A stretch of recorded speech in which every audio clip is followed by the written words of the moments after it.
it's time for our weekly best 11. We're going to run through the entire line plus coach of the week and captain of the week. We start with our defense, Jen. So you're going to lead us off with the back goalkeeper and defenders this week. Who do you have? Starting strong. I put Esme Morgan straight in there. We talked about confidence coming back for Jess Fishlock after Wales. Esme Morgan looked so calm on the ball. Loved watching her play. Literally just won the Euros. Stepped up in the semi-final. So to get straight off the plane and turn up for her spirit, I thought she was great. Two centre backs, Ellie Jean and McNabb. Ellie Jean specifically, I think took 60 minutes for Kansas to break them down. I think that's credit to the centre backs. I thought she was a standout for me. And then Lucy for NC Courage at left back. I thought she kept Cascarino pretty quiet, which they're always going to be a threat going forward. But she had a few opportunities, a few 1v1s, but I thought she recovered very well. And my goalkeeper, Justice, Utah Royal. We've just watched her. I thought, all right. Okay, they conceded late on, but she held out. She narrowed the goal, narrowed the shooting lines really well. Jill on the commentary was calling her out. I was like, yeah, stepped up. Wow. Okay. I like these shouts. I like these shouts. I've gone rogue. Yeah. You've gone a little rogue. I like it. I appreciate it. I thought you were gonna hit you were gonna be like Bay FC, Bay FC, Bay FC. Yeah. I love it. I love it. Mallinson, Didasco. Wrap it up. End the show. I have a shout for Didasco did hit 15,000 minutes. That's a pretty good one. That's a good one.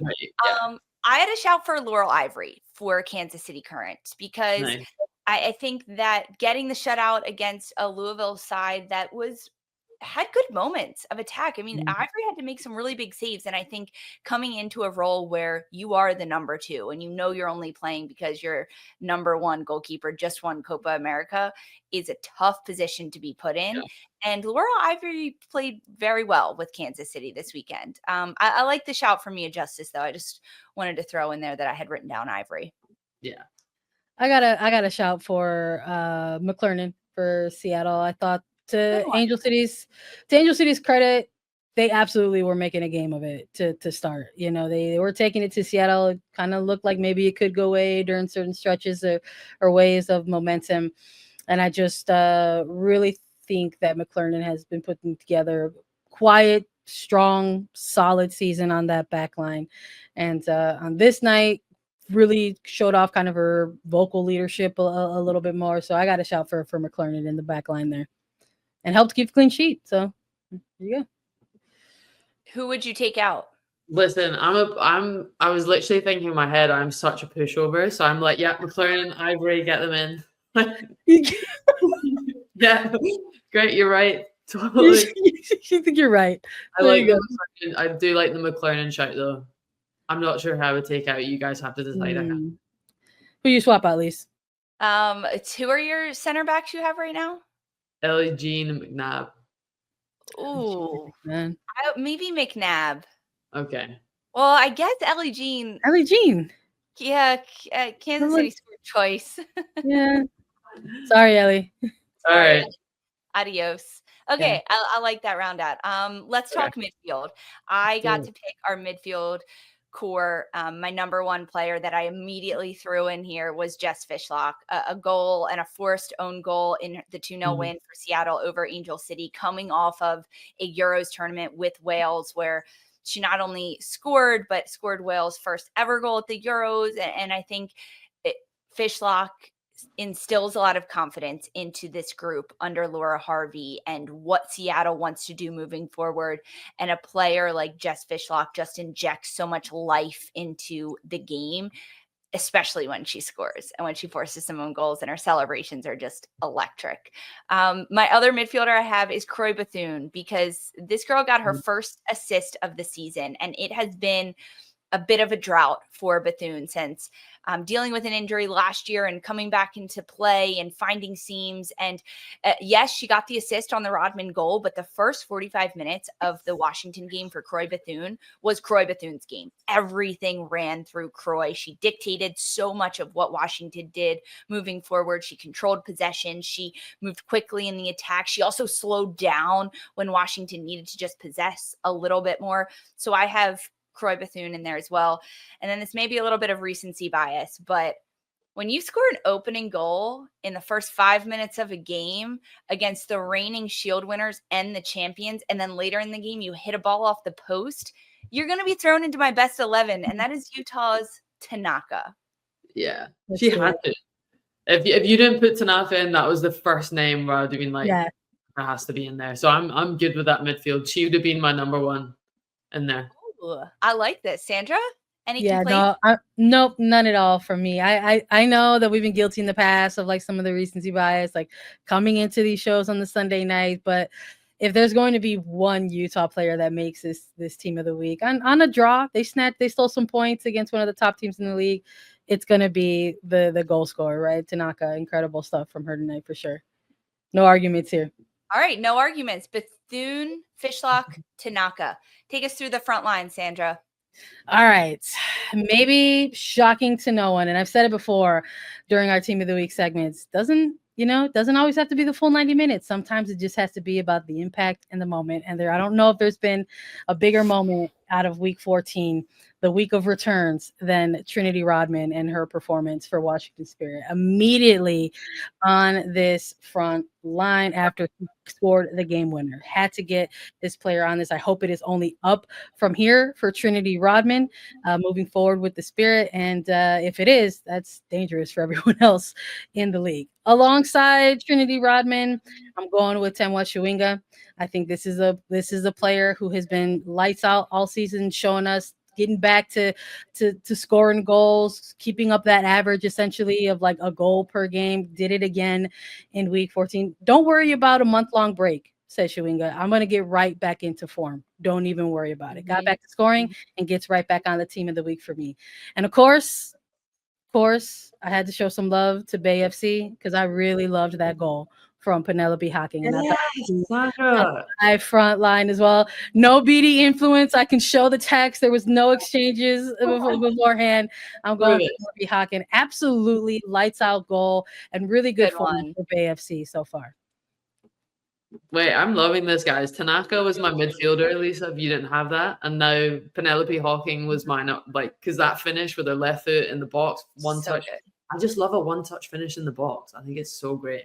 It's hard. It's difficult. It's like people don't realize how difficult that is. Yeah, but it's so beautiful. No notes. 10 out of 10. No notes. The Chawinga one, I think it's sometimes like obvious when we put her in or things, but the goal and the play where she starts the movement forward for Kansas City and then crashes towards the net and just bangs it home. I mean, Chawinga is just fantastic for Kansas City. No notes. I'm loving it. Should we advance to our coach of the week? Does anyone have a nominee they want to throw in the mix? I went Big Jimmy for Utah. I think that performance. Whoa. All right. I think Ali Sentner, big move. We talked about it so much, but I think for that kind of step up moment to go 1-0 ahead away from home at the Pride, I thought, you've rallied your team and they look good. I think that's fair. And Jimmy Coonrantz has shown he can be a second half of the season coach. I would like to see a full season, but I think it's a respectable offer. I'm going to offer one up, at least.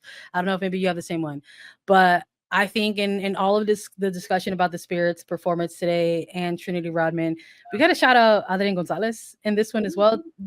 Mans was on the sideline on a crutch, rallying this Spirit team. I thought I saw him waving it at one point. Like, he was absolutely on one.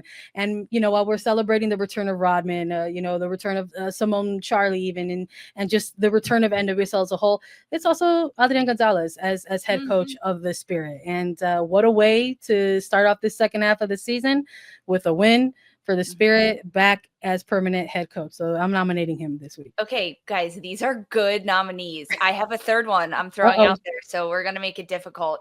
I am nominating Ella Masser for the Chicago Stars because this is a team and an organization that has had a carousel of coaches come through, and they usually don't do anything different. It is stale. And Ella Masser, who should have gotten the job initially as the interim several months ago, but whatever, she changed formation. She played in a diamond in the midfield, and Chicago looked good. They conceded first in this game, but their confidence was still really high. They had good possession. They had good movement. They had that fight in them to get a goal back against Gotham. I think Ali Schlegel was put in really good positions with this new formation to drop a little bit deeper, be inside a little bit more. Jenna Bike on the outside. There was good combination play. They were patient at times in their possession, but then they also went long and went over top. And we just never give any love to Chicago. And I felt like getting a draw off Gotham 1-1 in your first game for Ella Masser was deserving of a Coach of the Week nominee from Attacking Third. Love it. I love it. Lisa's over here making me cry approximately one Chicago tear. I love it. It's the little things sometimes, but we've got 3 different coaches here. We haven't decided on one. I think maybe we need to poll the audience while we talk about captain, perhaps. But I love that shout, Lisa. It felt really good inside to hear you say something nice about Chicago Stars this year. Never talk nice about Chicago, and I'm impressed. Okay, so is it Jimmy Coonrotz? Is it with Utah? Is it Adrian Gonzalez with Washington? Or is it Ella Masser with Chicago? Chat, you got to let me know right now. Captain of the week. Any nominees to throw out there, my friends? I know we like to think a little bit outside of the box with this one a bit. So I'm kind of curious if like we actually just boil it down to, a player or not. I have to imagine like, I think at one point, Lisa, you had something like outside of the box and you said like the Washington Spirit locker room. And I'm almost kind of like, do we nominate self-awareness or like presence of mind to the Washington Spirit to like not completely maul and jump all over Trinity Rodman's back? Like, I don't know. I don't know if you guys have any nominees. Mine was, well, I actually have a question because can you nominate someone that's actually not in the 11? Yes. You can. Okay. That's out of the box. There are no rules, Jen. Well, I love it. I will always love watching Rachel Kudananji, and I'm throwing in the BFC. It was going to happen at some point. Oh, and here it is. Wow. Because, yes, man, like she was causing chaos in that BFC front line. Just couldn't get her goal, right? Had multiple chances. She hit both posts. But it was when she hit the post for the second time, smiled and did a forward roll. And I just thought, that is someone who enjoys their football, leads by example, works so incredibly hard. She's my captain of the week. Yeah, I love that. I love and that. All season too. Like this player's been cranked up since week 1. And it's hard to believe that all of the effort that we see from her week in and week out just has the one goal to show for it. But I love that it has not in any way affected her mental game because every week Kudananji is giving it her best and giving it her all. I love that nominee. I do too. I think that we should go with Rachel Kudananji because that's a really good shout. She always has fun. Even when things aren't like always going her way, she's got a smile on her face. You can tell that she is playing the game because she loves it and she wants to win so badly. It's this really cool balance of competitive spirit, but also like youthful energy and fun that Kudananji just wants to have out there. Okay, so honorary captain is going to be Kudananji. Now, we did have the chat vote on who our coach of the week was, and despite everyone saying how great my pick was for Ella Masser in the chat, good shout. Lisa nailed it. Lisa, I'm a Gotham fan, and I agree with you. Spot on, Lisa. I agree with Lisa. You guys didn't vote. It doesn't count. You had to vote at the top of the chat because 40% went to Gonzalez and 37% went to Ella Masser. So congrats, Sandra. And Adrian Gonzalez on our coach of the week for attacking third. Guys, you got to vote. I appreciate you got to stay in line, y'all. Like you lied to me.